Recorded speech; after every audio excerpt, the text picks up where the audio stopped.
Hello and welcome to the Franchise Tag Podcast with me, your host, Freddie Hall. Week 16 is been and done. We are creeping ever closer to the playoffs. It is really heating up now. We now know pretty much most of the teams that are coming into the playoffs now that are going to make that case.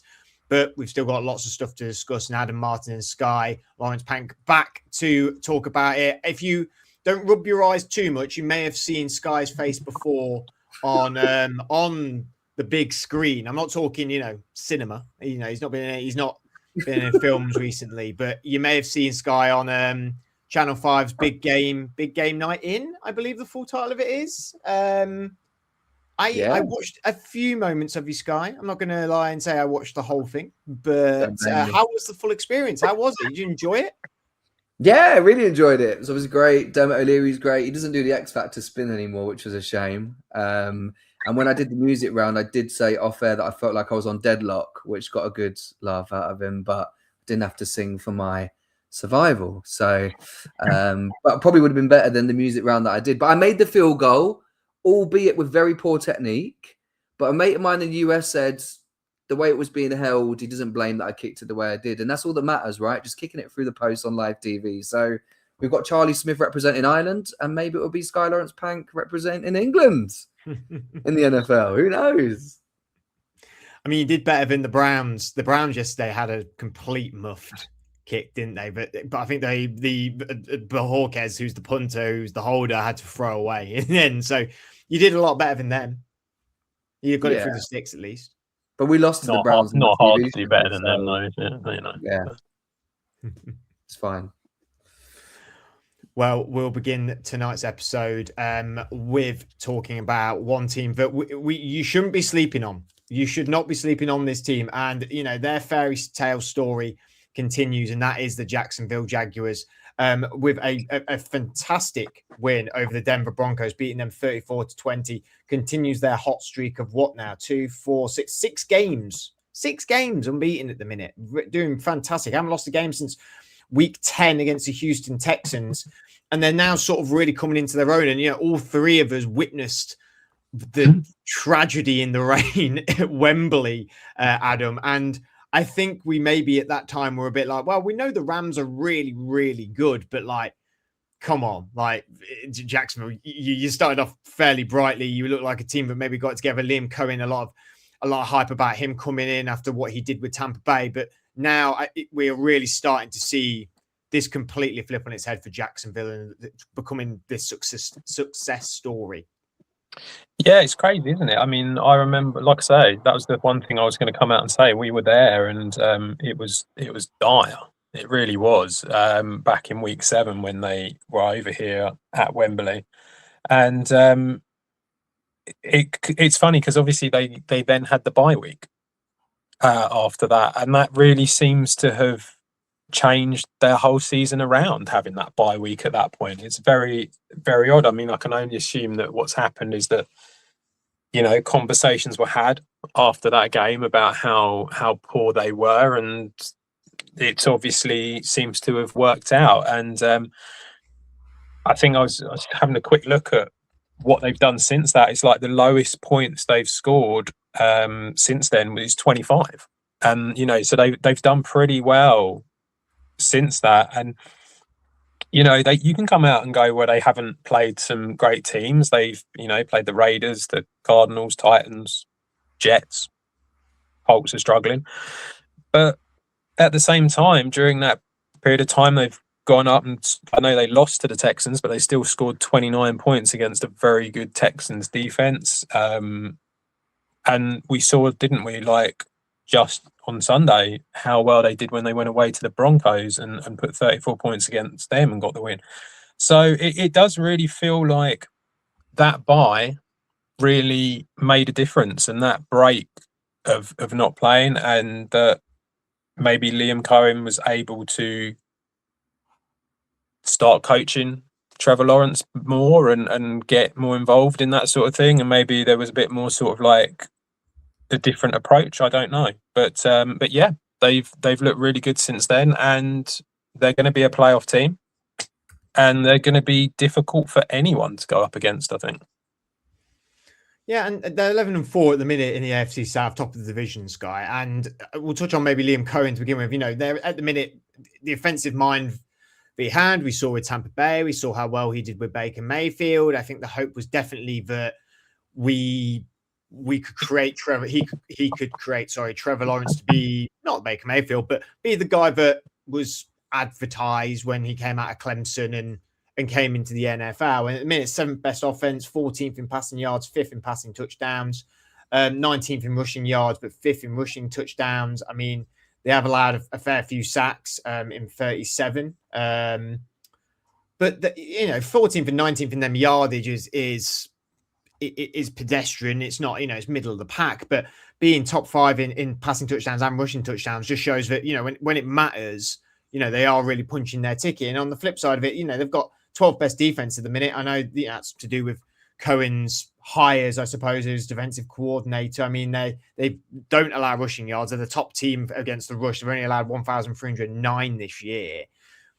Is it more about it? It doesn't have to be perfect on every level, but it's just about executing at the right time for this team. Yeah, they're getting hot at the right time because we've seen in previous years the Jags are a team that have probably started somewhat fast to a season. There was one a couple of years ago when Doug Peterson was a coach.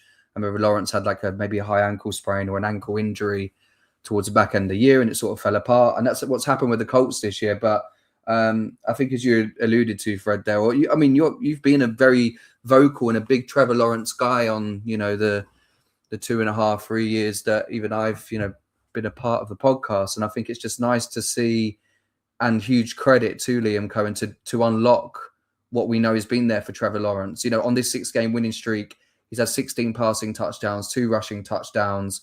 He bounced back yesterday after taking 5 sacks against a defense where people, including myself, are basically saying that not that Denver team was unbeatable, but a team where it's an elite pass rush. So for them to do what they've done is particularly impressive. I think it also highlights that with the quarterback play, this is a typical case of the Colts. We're talking about getting hot at the right time. Like you need, I'll have to state the obvious here, but you need a coach who's going to unlock the potential in the quarterback. And there's only a select few quarterbacks who have that in them to maybe get you to the promised land one day.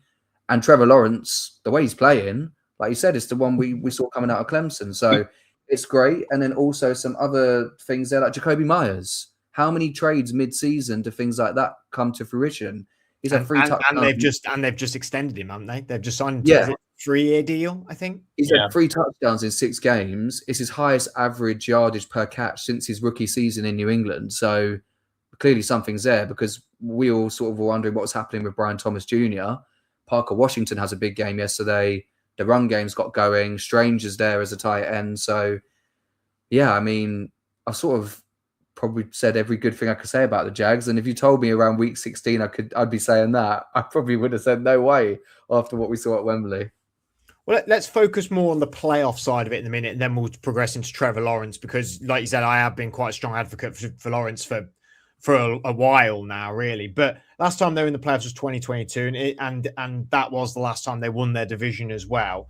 The last time they had 10 plus wins was 2017, and they've only won the division twice in the last 10 years. So, in a way, I don't think Liam Cohen's had.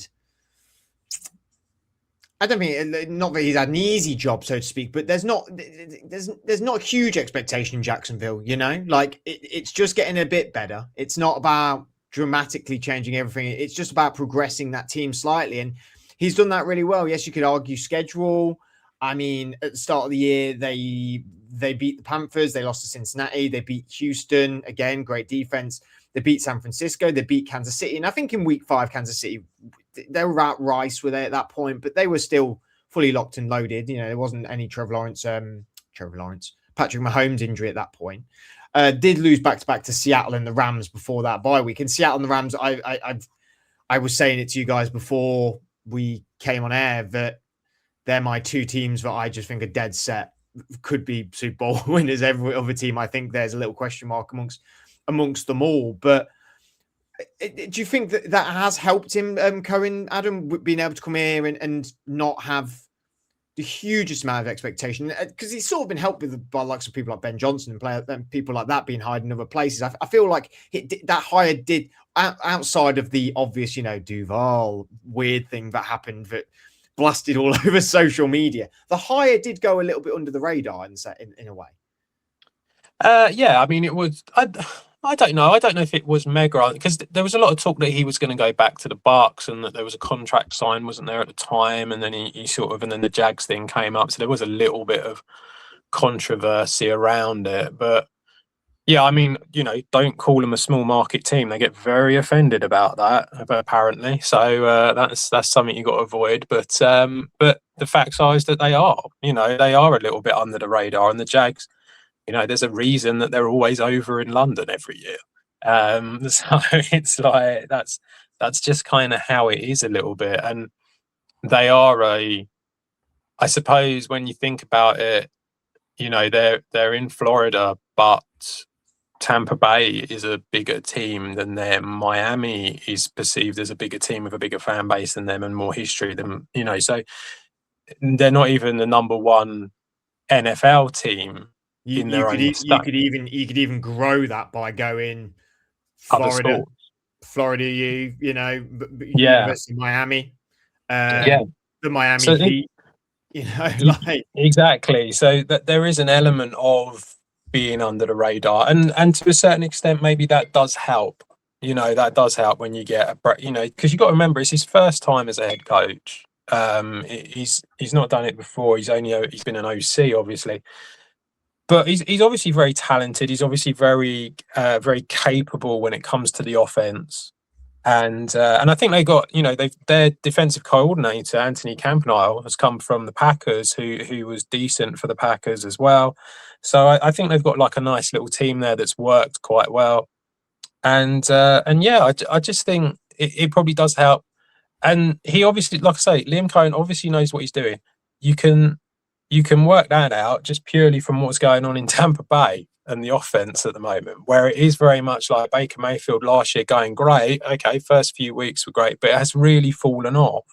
And maybe that is because you keep losing your OC all the time.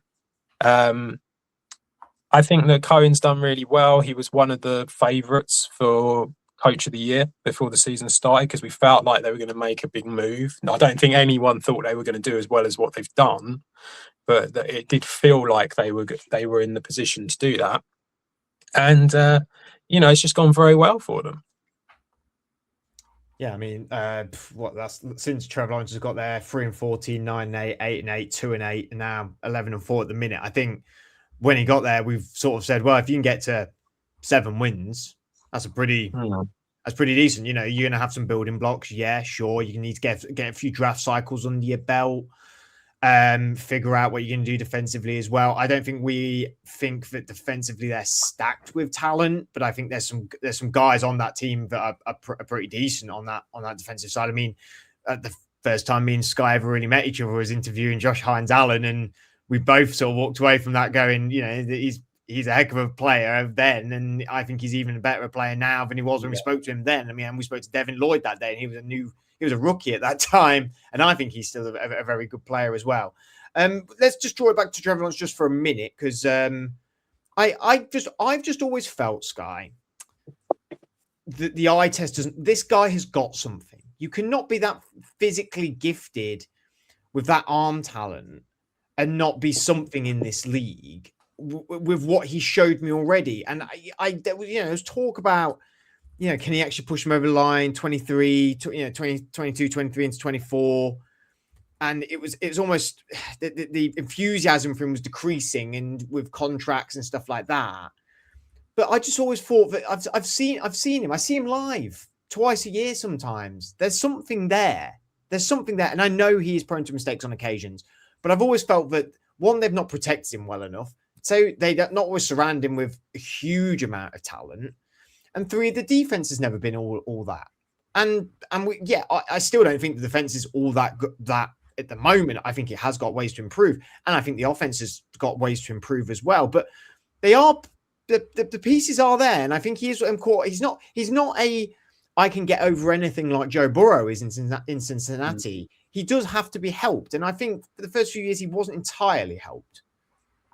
Yeah, I think it's kind of a case like all the points you made there. I know they might not like to hear it, but like Adam said, like they are a smaller market team. And I did find the whole thing that was going on like because when the Titans were in London, I remember a couple of the reporters speaking to the UK people and saying that like they're not a place where some franchise quarterbacks and stuff are going to want to go. So the Jags should feel quite lucky that they got Trevor Lawrence. But then obviously the burden of that is like you said, sometimes you don't get the opportunities and in free agency to build the team around. So you have to draft well or have to find the perfect coaching staff where everything clicks. And that seems to be happening now. But yeah, with Trevor Lawrence, I mean, even, I'm not going to sit here and say that I wasn't doubting him because going into this season, as good as Cohen done with Baker Mayfield, I think a lot of, like you said, the particularly US media had sort of given up is strong. But because the expectations are so high from him coming out of Clemson, people sort of forgot that he's only 26. And we've seen a lot of quarterbacks now developing later on when you look at like Baker Mayfield, who I just mentioned, Sam Darnold. So it's great that Trevor Lawrence is, coming to realize the potential that he has. And you've said it a couple of years ago, and I think last year, obviously, it wouldn't have been true. He probably would have been around the 12th to 16th for everyone to rank him. But now, the way he's playing, getting hot, and considering how many quarterbacks have dropped off this year, of course he's a top 10 quarterback. And if he continues like this for a couple of years and the offense builds and the coaching staff stays, he can establish himself as one of the top guys in the NFL. It's a big flip from last week. We were talking about Joe Burrow and the injury proneness in a way. And it's, he got injured last year and only played 10 games. But before that, he played every single game pretty much. Like, a 16 game. Yeah. He missed, I think, one game in 2023. So, he's a consistent quarterback. I just don't. I think his problem is the consistency of his inconsistency is maybe an issue for a lot of people. But I think we're going to talk about it in a moment with another quarterback. But when there's quarterbacks in that conversation now, where it's like, oh, maybe that contract was a little bit too soon. Maybe we shouldn't have done that. Maybe we should start thinking about resetting. Maybe this isn't the right move.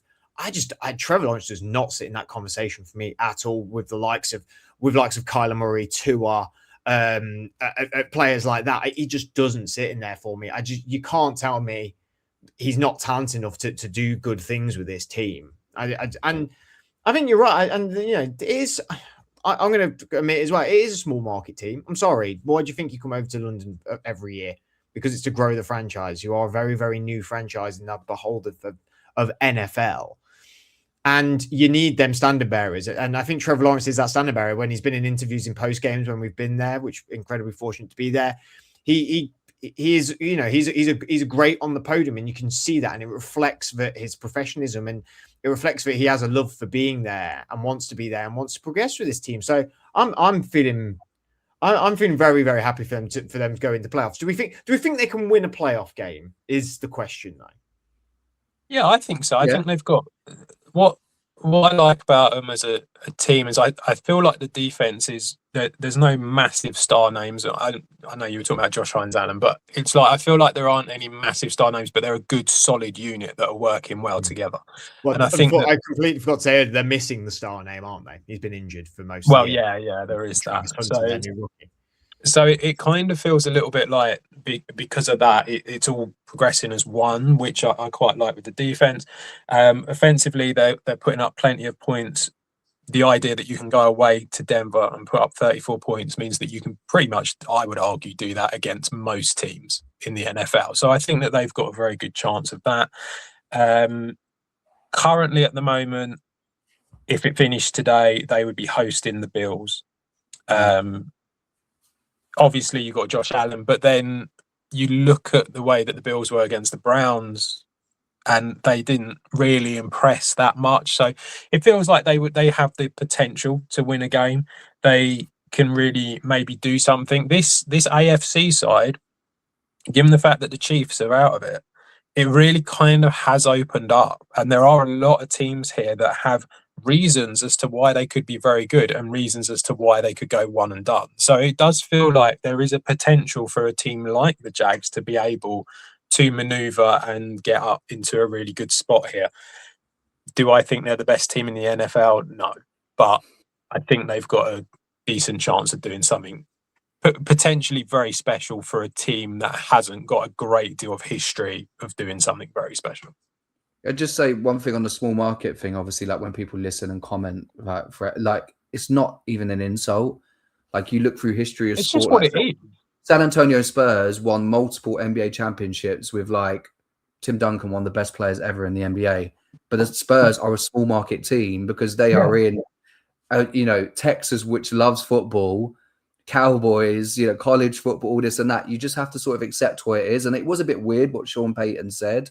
And look, if Liam Cohen and they want to use it as fuel, I don't think that's the fuel you're going for. And I think actually inadvertently, Fred, when you mentioned about Travis Hunter, I'd actually even forgot about him. And I don't think that's a bad thing because that was like a piece of a jigsaw that they were just trying to fix every week. And they've been actually able to simplify their game plan on both sides of the ball without him. Obviously, I still think he will be a great talent in the future.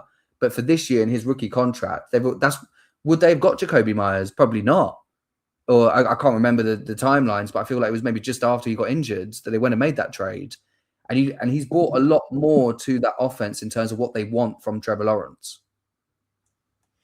Yeah, it'd be really fun to see Travis Hunter return in the next season, and very fun to see what this Jacksonville Jaguars team can do as they progress to the playoffs. And you never know, might see an AFC Championship repeat of it was Patriots they played, right? Yeah, and then we got to lose to the Eagles. It was the Foles, Case Keenum, Bortles, Brady, Final Four. Yeah. Indeed.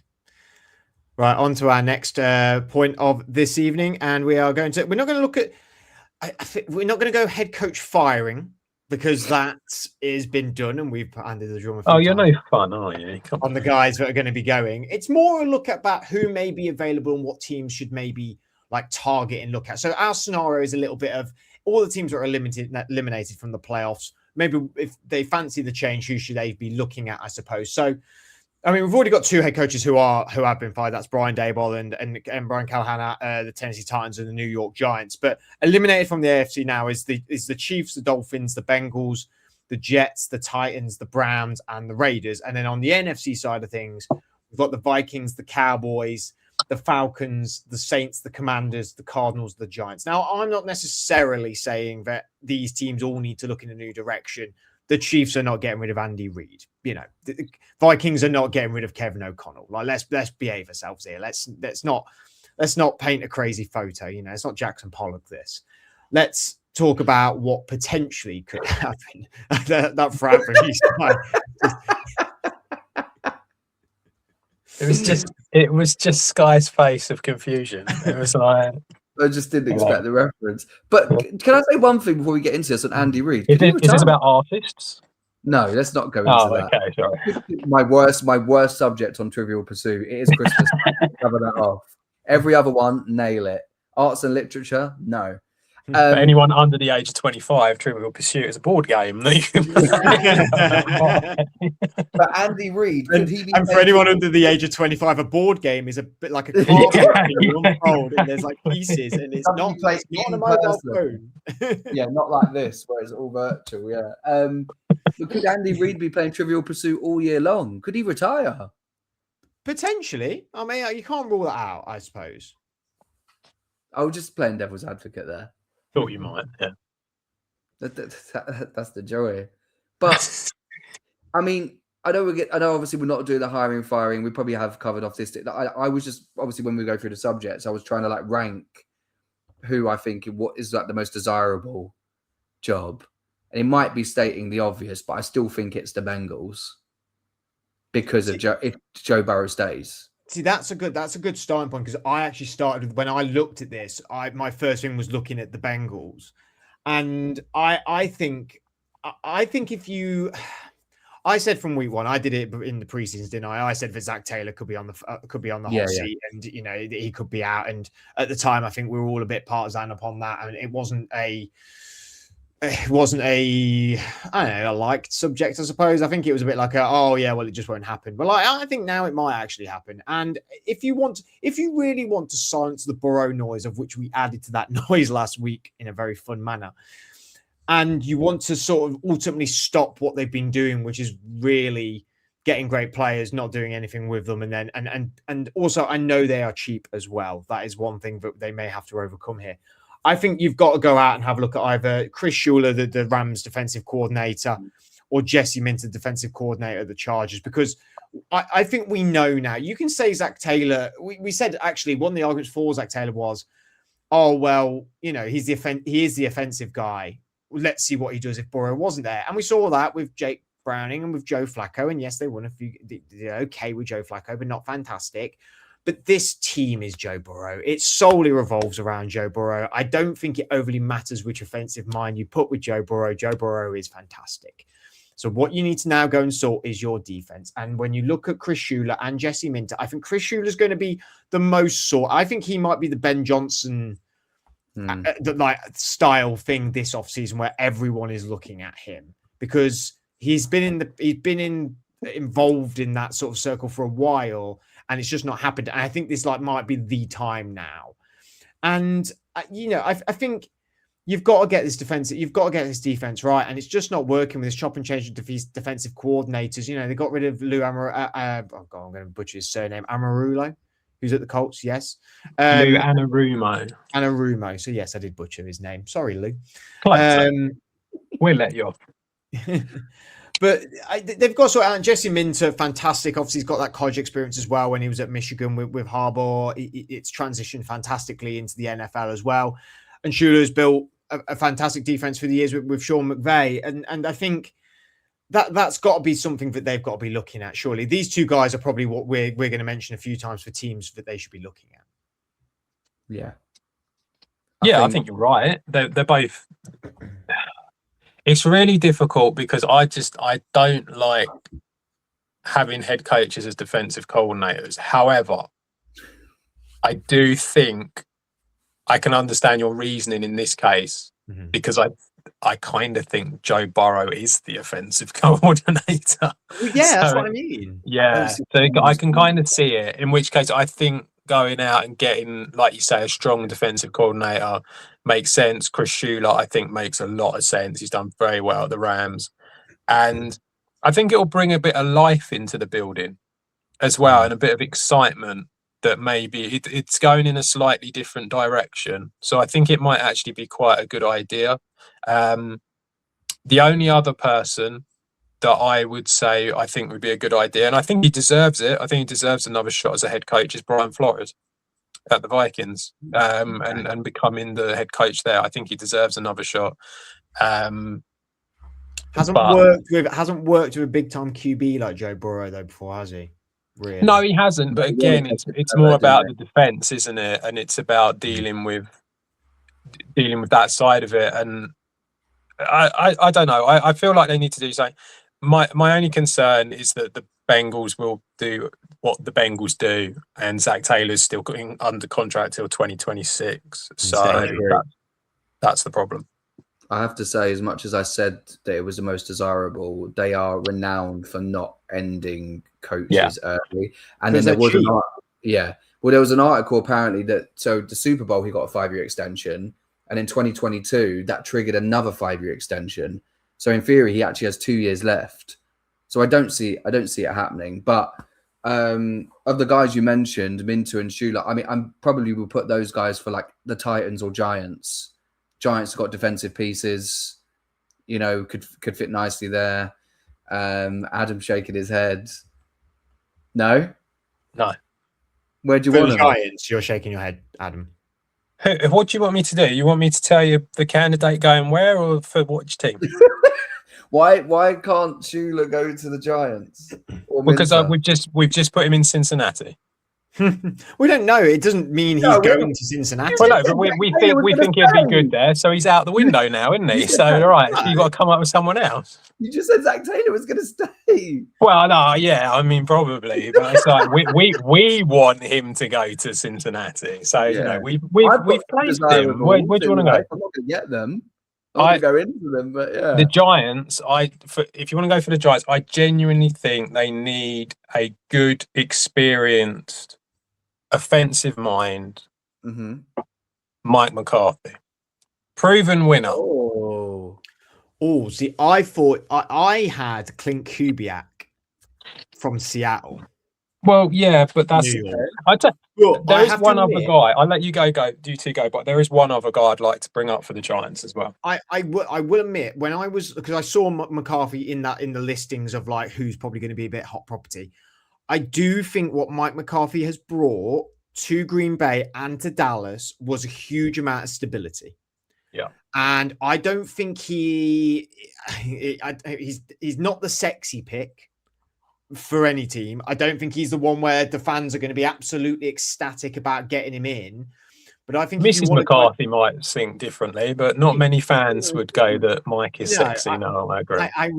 I would agree on that. But I think there's a few of these teams out there that just need stability. And I think McCarthy's not just going to go to like anywhere. At the end of the day, he was at the Packers and the Dallas Cowboys, like two pillars of franchises in the NFL. He's not going to look at the Titans and go there. Like, I don't think he's not. But if you look at the New York Giants, I think, I don't know why. I said New York Giants then like Christopher Walken. yeah, you did. I went like up then down. I went wrong on. I went the New York. You New York Giants. Actually, I'll tell you who I want to be the Giants head coach, and it's not going to happen. But it's because I watched his QB school with him in the offseason, John Gruden. Oh, John Gruden's never going to be a head coach again. He loves Jackson Dart, and the episode is so he loves good. Will Howard. Yeah, but they just have the chemistry. It was such a good episode. And he kept telling him, he's like, Dart, stop going head first. Screaming Dart. He's like, yeah, he's just calling him Dart. It's so good. Imagine the banana Y freaking Z plays drawn up in New York. No. I do love I send them to you so much of the like 5 drinks deep on Christmas Day. Give me an XY slant. Who will be at the 20? And you need a big personality in New York. He's never coaching the NFL again, man. No, he's not. Do you not think? I think he might. I think he could potentially, but I think it's only going to be at one team if he does. What team's that? Tampa Bay. Oh, they've just put him back in, haven't they? In the Ring of Honor, like their Hall of Fame thing. If any team will take him, yeah, they've just put him back in. No, they took him out though to then bring him back in. Yeah. Why'd they take him out? Because of what happened? Because of everything that's happened. But he's been reinstated into it. So it's like it could, if there's anywhere, then it'd be there, I think. But Fred, I'd be surprised. One guy. I think that is probably no. One other guy I think would be a good one. Marcus Freeman. What, from the Fighting Irish? Yeah. Be exciting. I think he'd do well with Jackson Dart. I think if we did, I think I like where you're going with like the dip into college stuff, but I don't know enough about the guys coming out of college to then. But I do know Marcus Freeman's very good. Yeah, even I do. He's Yeah, I also when I was in Dublin for the Pittsburgh and I was talking about Tomlin and stuff like that, there was a few fans that I spoke to, Steelers fans, who were like, "Oh, I'd take Freeman," and that would make sense for us. And I think Freeman. I think most college coaches who are in the upper echelon of the coaching world are always being monitored by NFL teams. But yeah, why did you shut down Clint Kubiak so quickly? I'm not against it. I think Kubiak's done really well at the Seahawks. I think he's. I wouldn't necessarily be against it. I just think that I like the idea of this team that's sort of struggled and really not been able to do anything for quite a few years now. To have a guy come in who has a proven track record and actually has dealt with big teams, and the media won't be a problem for him because he's been in Dallas. I mean, that's not going to be an issue, and I think he'll do really well. But he might not be like New York type guy, but I think he would do a good job for him. And McCarthy's, like I say, he ticks a lot of the right boxes, and he's dealt with good quarterbacks, and I think he could probably develop Jackson Dart into a really good quarterback as well. When we say people with history, like coaches, I know probably people think I'm going to say Belichick. That's not it. But get Spags in. The season's out. The season's written off now with Mahomes. It's just it's One defensive last one. coordinators though. I think New York needs someone to progress Jackson. That's why I like the Kubiak and McCarthy. To be fair, is also, I like the McCarthy more than Kubiak, to be honest. But I think they're both. You two get one of you got a GM job. What can I say? No, I like Kubiak more though, just to not make Adam too smug. What else you got, Adam? Because I feel like you had a piece of paper as long as your arm there with. Well, the problem is like me and Andrew do the draft show, and obviously we look at all the teams that need sorting out and solving and stuff like that. I think I would say the Raiders. Obviously, I think Pete Carroll goes. It's clearly not worked, has it? It's been a bit of a disaster.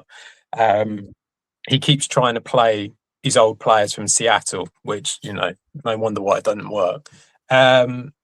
So I'm normally against the defensive coordinator taking over. However, I feel like that is a very good spot for Jesse Minter, Chargers defensive coordinator.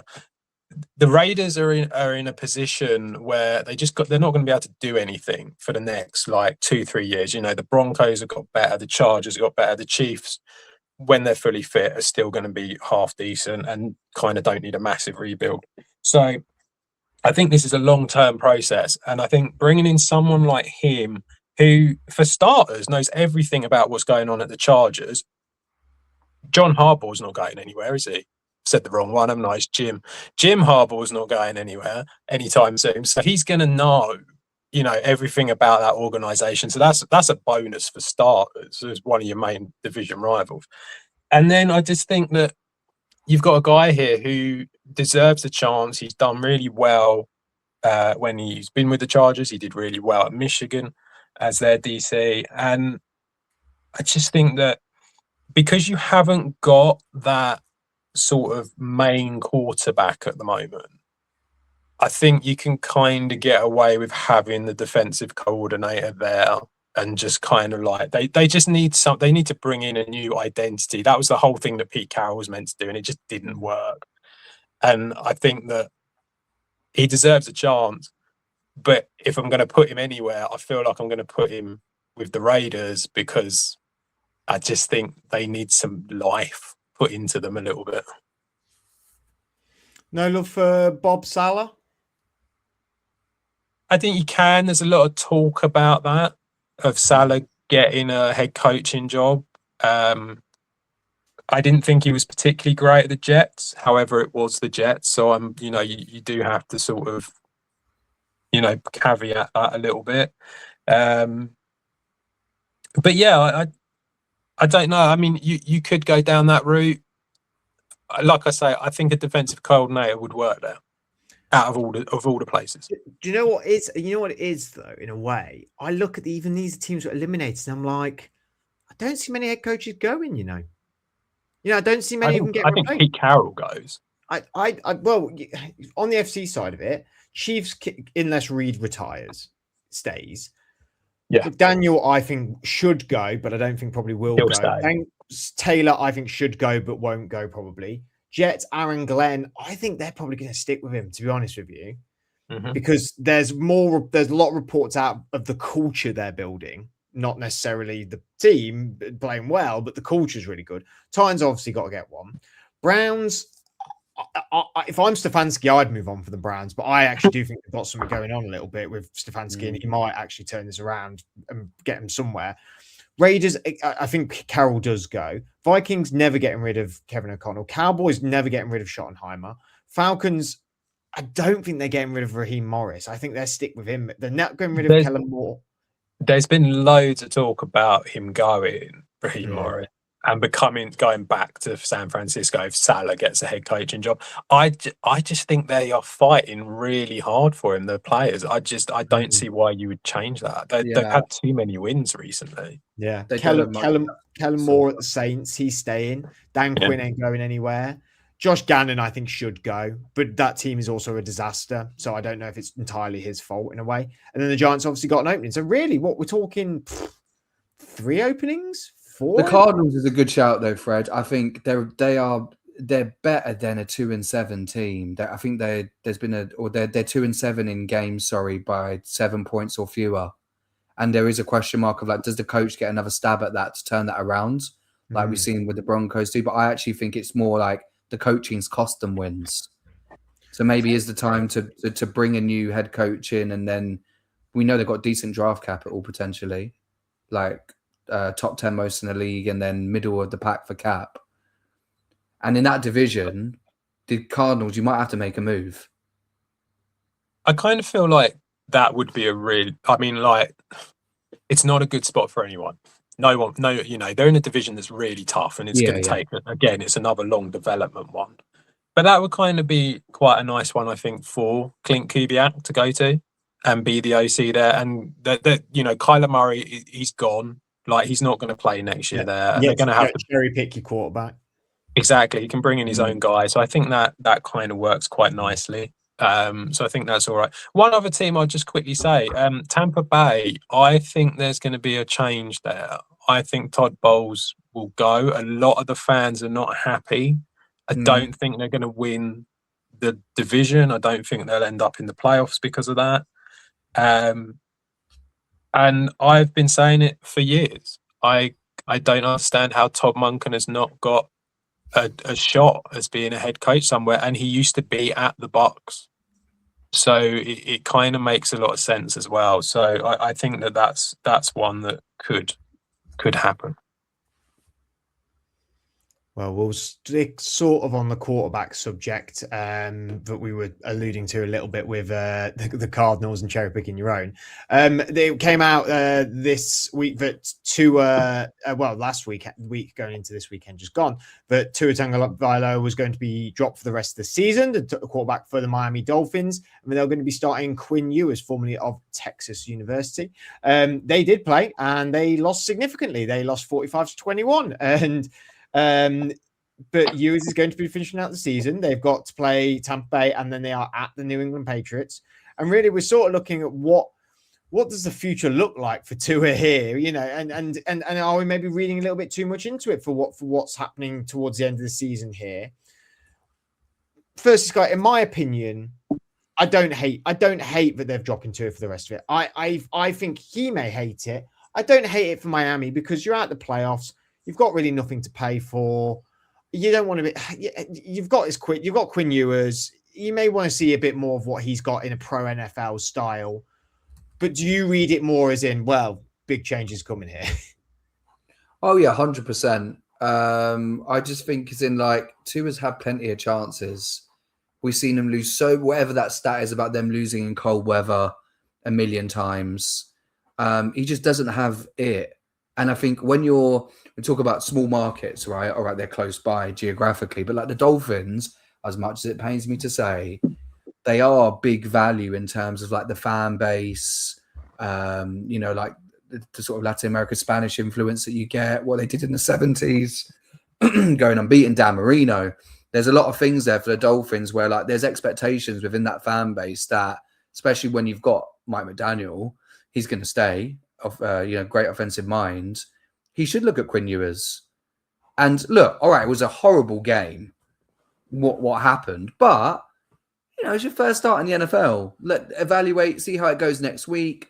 I think McDaniel's proved enough to the Ross family. I'm going to stick around. Let me be the coach and let me pick my next quarterback. And yeah, with Tua, it's just not it.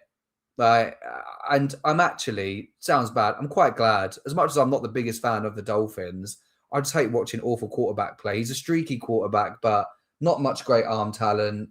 Only really hits an open guy when it's an RPO or play action. Can't read a defense. So see you later. Ooh, strong words straight off the gate. I mean, Adam, the 22nd best offense, 25th in passing yards, and 22nd in passing touchdowns, 31st in interceptions. I mean, is that all on Tua? Could you say it's on the coaching? Like, I mean, it can't be all on him, can it? I think quite a bit of it might be, to be honest. It's not great. I mean, he's thrown joint most interceptions, him and Geno Smith with 15. It's not great. I think the way that the roster has been constructed over the last few years has not been very good, and the GM got fired partly for that. So that obviously, like you say, it isn't all on Tua, but it's kind of like there are other reasons behind it as well. They're a team that are very much built with speed in mind. Well, when you lose someone like Tyreek Hill, that kind of dies quite quickly. So it's almost like your game plan does go out the window quite a lot.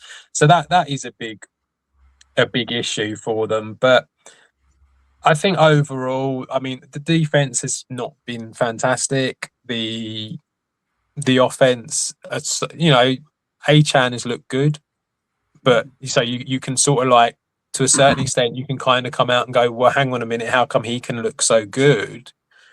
The O-line can't be doing that bad. The sort of like the ability to move out from and go round people, he has that ability to do that. It's just, I think it's a lack of quality, like as a whole for the team. And then I think it's Tua just not really being up to scratch. And I think you can probably come out and say that from day one, there's only been a few times where most people would come out and go, oh, actually, he's done well. Like he has struggled and stuff like that. But it's difficult because the problem is I'm saying all this and all I'm hearing is Andrew nagging at me, going on about, you said that they should sign him and all that sort of thing. And it's like, but he's a quarterback that they were happy with and it worked. But you take Hill away, and it really does make a huge difference because it's like that is their game plan, isn't it? Their game plan is him and Waddle just bomb it and Tua just chuck it and that's it. So there's a lot of problems with the Dolphins, I think. Yeah. They've got to do a Russell Wilson situation. They've just got to just eat the cap hit. They have to, and they can do it. I mean, I was having a quick look at his contract, and if you look at it, it's like I've got it like right in front of me here. To be fair, yeah. So the cap hits 56 million, right? But the thing is, that is only 18.53% of the whole thing. I think the problem is a lot of people freak out about cap hits and stuff like that, and how much of it is going to take up. But Denver approved. Don't worry about it. Exactly. That's the point. And that Denver are still paying Russell Wilson now, and look at what they've managed to achieve because they've hit their quarterback in the draft, sort of thing. And I think that, and they've got potential out in 2027 as well. They do. Yeah. There's a few, and I just feel like now it probably is just worth taking the hit and moving on. And that doesn't mean that you're going to go out and get a great quarterback next year, because there ain't many in the draft to get. But it does mean that you can put yourself in a situation where you can start thinking and looking, and if you have a bad 26, there's a decent chunk of them coming through in 27. And I think that's where they probably need to be. But the problem I'm having a little bit when I was looking at this subject earlier and sort of researching it is what's Geno's, because I've just read he's joined first in interceptions this year with Geno Smith. What is Tua's market? Like, what is it? Because I think he's out of the league. No, someone will take him somewhere then, or someone will take him as a starter to bridge, maybe. Yeah, I think so. I think someone will take a punt on him. I think Miami are going to have to eat a lot of that money, but I think someone will take him because he will just become incredibly cheap, and they'll be able to have him, and it'll be like a Justin Fields type situation in Pittsburgh. That's what it will be like for some team. But who does? Like Sky? Yeah, I didn't answer that. That's why I thought I'd leave it for someone else to come up with the team. I don't see, like, when we talk about bridge quarterbacks, they're usually steady mid-veteran guys or people with points group who don't have an injury history like he does. I mean, unless the Chiefs go, oh, if he gets released, we'll have him until Mahomes is back. And I don't think they release. I think no. Is it post June 1st? Actually, there's a thing, isn't there? Isn't there actually a I'm sure I was reading this. It's actually cheaper for the Dolphins to cut him. Yeah, the cap than hit it is after to June trade 1st, him. it is when the new league year starts. Yeah, you can cut him, and then that means that the cap hit would be spread probably like if you're saying 67 mil, it might be 30 that year and 30 the year after. yeah. 35, Which also 30. means that it becomes even cheaper for the team to bring him in. Yeah, because they don't have to give him a pick or anything. So I think that's what's going to happen. they just But I still haven't helped you with where. It might be Zach Wilson starting in Miami next year, and then it'll be the full tank. It'll be I mean, yeah, there genuinely isn't that many great. There isn't that many great quarterbacks coming through. So it's not like you're suddenly going to get. And let's face it, this year's quarterback play hasn't been fantastic a lot of the time. So I know that he's obviously not been good, but I do think there is an element where teams are willing to give them a go in a different situation and be like, I'm going to be the one who sorts this guy out. And I can do it. That's why the likes of Justin Fields has moved from Chicago to Pittsburgh to the Jets. You know, that's how come these things happen. So I think he will get something.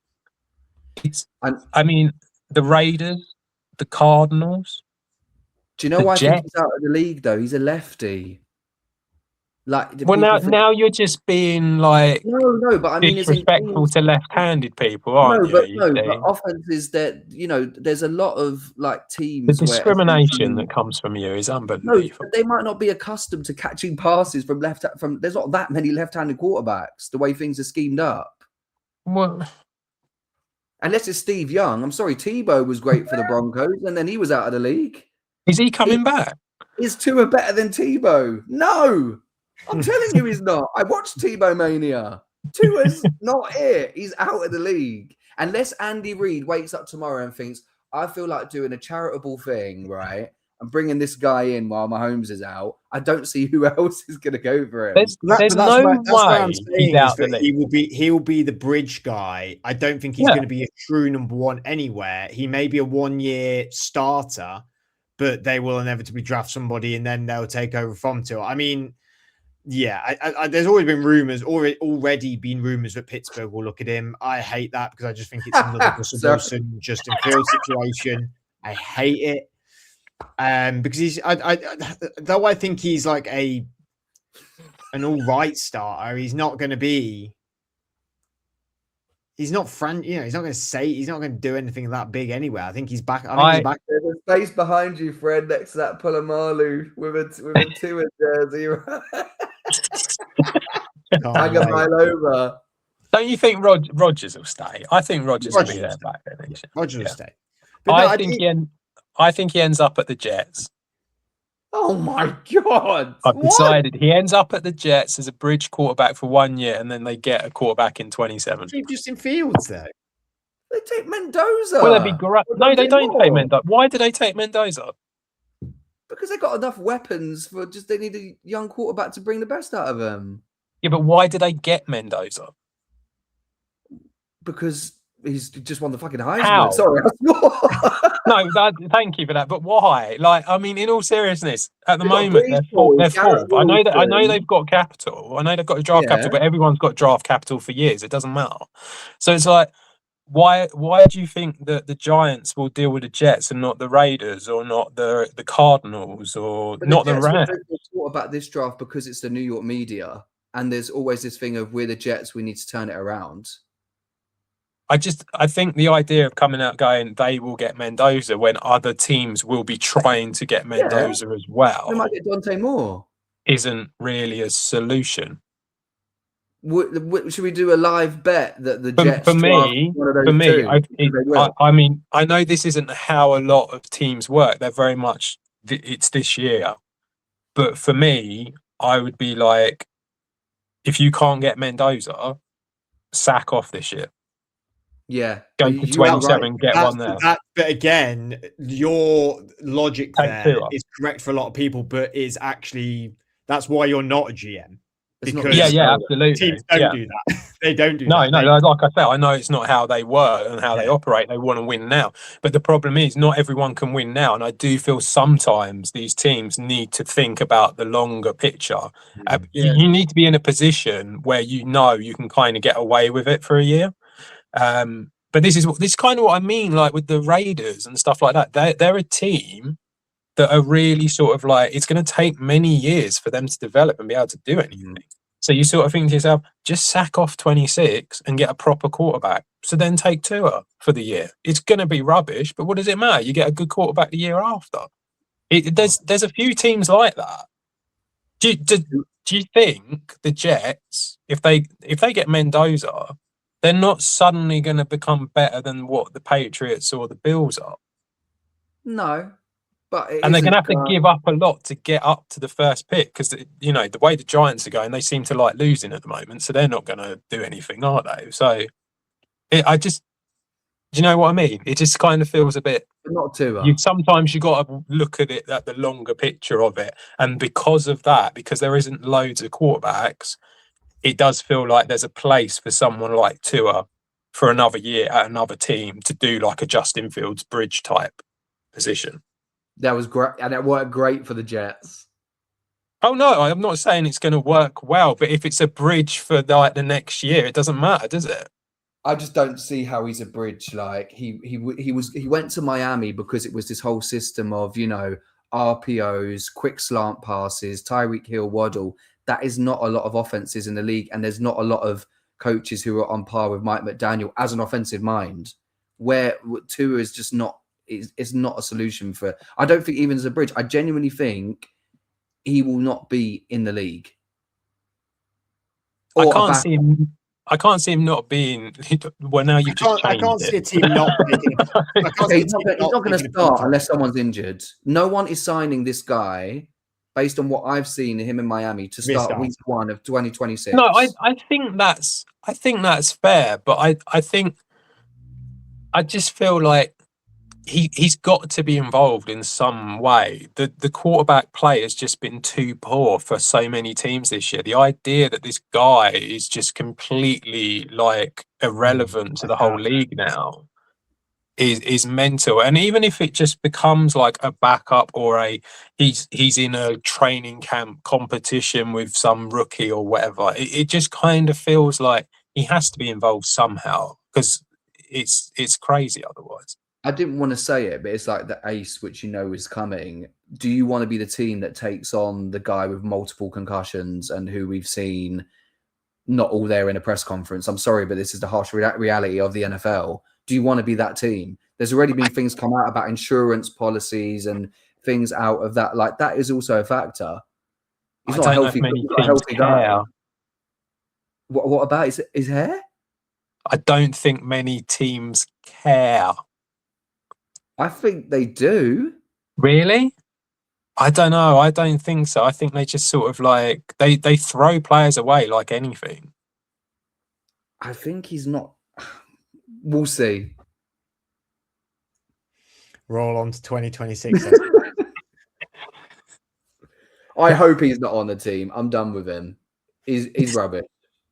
Oh, I don't think he's that great, but I'm just saying. I think he'll get a job.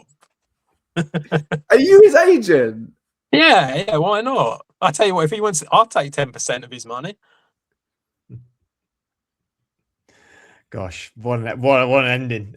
Sky, Adam, thank you very much for joining me this evening. And thank you all for listening or for watching, whether that be on YouTube where you can like and subscribe, or on any podcast platform where, again, you can like and subscribe to us. Make sure you check us out on social media. Lots of NFL betting still happening, so make sure you catch Adam and Andrew at the weekend. We are a few days till Christmas. We've completely forgot to say this is the last episode before Christmas Day, so I hope you all have a fantastic Christmas. We'll see you afterwards, and we'll talk about a lot of the games. Remember, there's 2 games on Christmas Day, both on Netflix for anyone who is subscribed to that. So make sure you check it out. We'll be coming back to you after Christmas. Have a great Christmas day, and we'll see you all very soon.